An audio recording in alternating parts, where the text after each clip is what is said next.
खिशात कधी ठेवू नये, व्हायब्रेटिंग आहे, नाजूक इंद्रिय आहे, मोबाईल वरच्या या शर्टाच्या खिशात ठेवू नये, मोबाईल पॅन्टच्या खालच्या खिशात कधी ठेवू नये,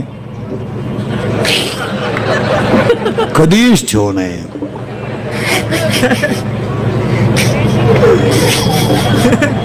अजिबात ठेवू नये, रेंज जाते माणसाची.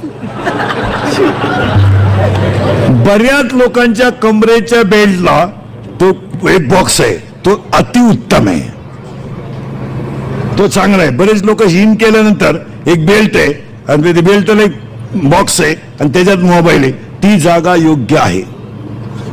आता हे आम्ही सांगायचं का तुम्हाला? तुम्ही नक्की सुशिक्षित आहात याला पुरावा काय? मोबाईलचा वापर बोलताना उजव्या कानाचा कमी करावा, मोबाईल उजव्या कानाने जास्त बोलू नये, मोबाईलवर अति बोलू नये. मोबाईलमुळे माणसं बिंडोक झाली. पूर्वी आई पोराला पिठाचा गोळा खेळायला द्यायची, आता आई मोबाईल देते. गेम कर, गेम खेळ, गेम. मग ते 9वीला आईवर डोळे बाटरी तर पहिली गेम, 10वीला बापच उचलून आपटी तर दुसरी गेम, 12वीला पोरगीच घेऊन पडून जातं गेम मध्ये गेम. आणि आपण म्हणतो वा पोरं बिघडली, गुन्हेगारी बिघडली, गुन्हे प्रवृत्ती वाढली. काय झाली गंमत महाराज? कुटुंबातलं वातावरण मुलांना पोषक राहिलं नाही, हा सगळा प्रॉब्लेम आहे. तुम्ही आता सगळे शिकलेले लोक मला उत्तर द्या. दिवसभर नळाला पाणी नाही आलं, मोर्चा. 2-3 तास लाईट गेली, मोर्चा. दूध आलं नाही, मोर्चा. रेशन आलं नाही, मोर्चा.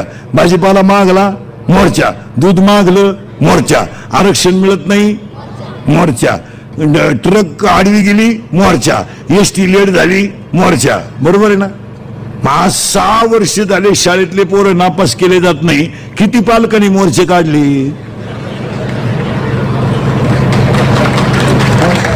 किती पालकांनी काढले? कोणत्याही परिस्थितीमध्ये परीक्षा व्हायला पाहिजे, पास तर पास, नापास तर नापास. काय मत आहे तुमचं? मग बाप किती नालायक आहे, तुम्हाला लाज नाही वाटते का? काढलं का कोणी मोर्चा? 6 वर्षामध्ये सगळे पास केल्यामुळे सगळा भंगार माल बाहेर आला. माल सगळा जो आता 11वी-12वीला जो माल आलाय ना, हा कोणत्याच फॅक्टरीत ठेवण्याजोगा माल नाही. हाकलीचा पत्ता नाही. आणि लेवल समान झाली ना, 85% वाला आणि 35% वाला लेवल एक झाली ना, 35% वाला पास झाला, 85 वाला. मग कुणाला नापासच जर करायचं नाही तर परीक्षा घ्यायच्या कशाला? हे तुम्ही कुठं कुंभमेळ्यात गेलते का इतके दिवस? आता माना हली तर हलकट हो, कुठे गेलते इतके दिवस? याला जबाबदार कोण आहे?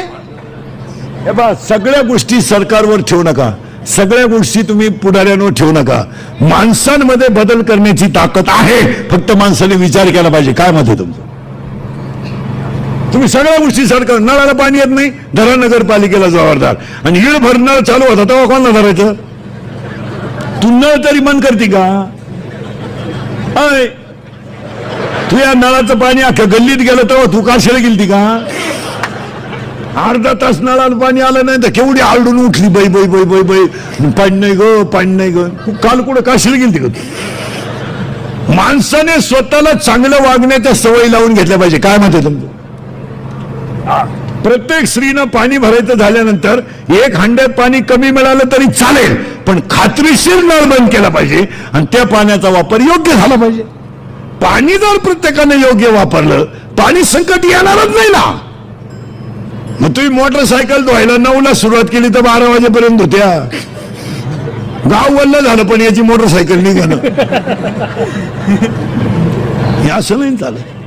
नाही नाही नाही, प्रत्येक गोष्टीची काटकसर आहे. ही मुलं आहेत, सरळ बसायला आल्याने बरोबर पटकन तुम्हाला नमुना दाखवतो. पटकन बसा, बस खाली, सरळ बसा, बैठे बैठे सावधान. आणि जोरात उत्तर द्यायचं. घाबरायचं?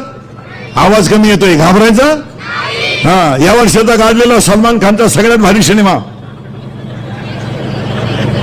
Tiger, correct. त्याच्या अगोदरचा सुलतान, करेक्ट.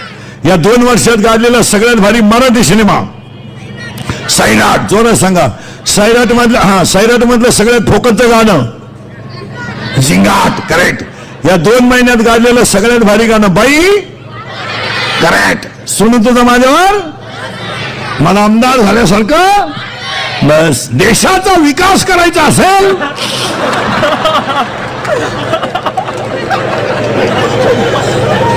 अशी रत्न प्रत्येक घरात एक एक तयार झालं पाहिजे.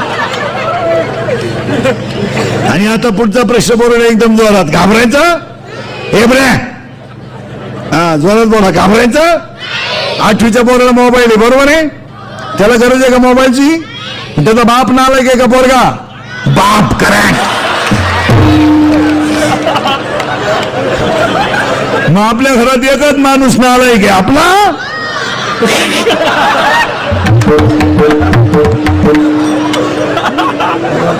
त्याचा पुढचा प्रश्न बोलणं एकदम जोरात. घाबरायचं नाही. 2.5 तास आपली मुलगी मोबाईलवर बोलते. मग आई मूर्ख आहे का पोरगी. आई करेक्ट. मग आपल्या घरात 2च माणसं हलकट आहेत. आई आणि